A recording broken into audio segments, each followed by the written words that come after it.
Welcome back. Let's talk more about the spat, a very public one, between Musk and Trump. The former allies, friends, fighting on camera, on social media as senators weighed the president's tax bill, which sparked the breakup. Joining us now to discuss is Marc Short, former Chief of Staff to Vice President Mike Pence. Marc first served as White House Legislative Affairs Director in the first Trump administration. He's now board chair of Advancing American Freedom. Does this put the bill at risk, Marc? Sarah, thanks for having me.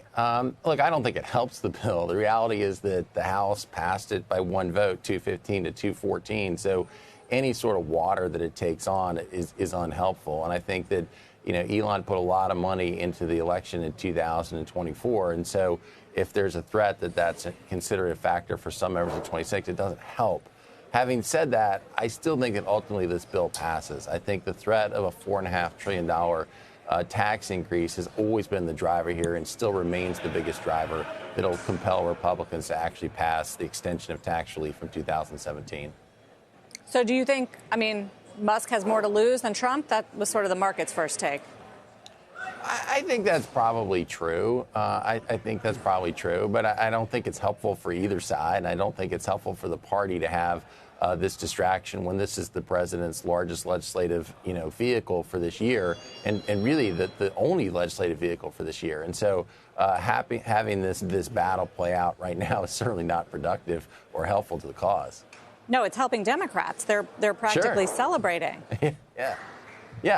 Look, it is. I think that I don't see that Elon's going to switch parties. I think, as you know, much of what drove Elon was kind of a more libertarian concern about where the previous administration had gone, and also on social issues like the trans issues. And so I don't think that's going to change. But certainly, if his money is withheld from Republicans, that's a big change in 2026. But again, ultimately, I think that Republicans know that a $4.5 trillion tax increase on the American people is not what they want to see happen, and they'll come together to actually get this done. Now, I think that some of these deadlines are pretty artificial, and so the notion you're going to get this done by July 4th, I think, Sarah, in many cases is really driven because I think there's more anxiety on Capitol Hill for Republicans about this trade agenda and concerns in the second half of the year that this trade agenda of the president's is going to have negative impacts on the economy, and therefore they want to get this bill done sooner.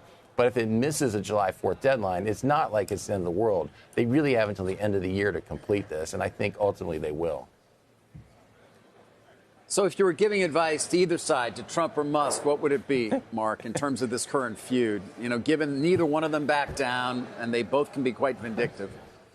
Well, David, I think at the end of the day, look, I don't think this surprises anybody as to where it ended up. I think the escalation in the Godzilla versus King Kong feud certainly, I think, surprised people from just 2 days ago being given a key to the White House and now saying we're going to take away all government contracts, and a couple of days ago saying he's the greatest president ever, to supporting impeachment. That's a pretty dramatic escalation.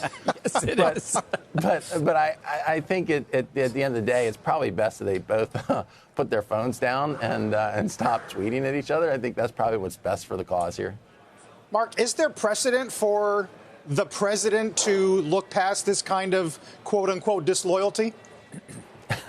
It doesn't seem so. I think that the president does like to have sort of made-for-TV moments, and so I think he likes to have reunions. But I think that when he's, separated from previous people in the first administration, whether or not it was Jeff Sessions or Bill Barr or Mattis, I think that these things usually continue on. So it's probably not much pathway to reunification here. But again, I think that as long as there's not the continued feuding, they can still get this bill done.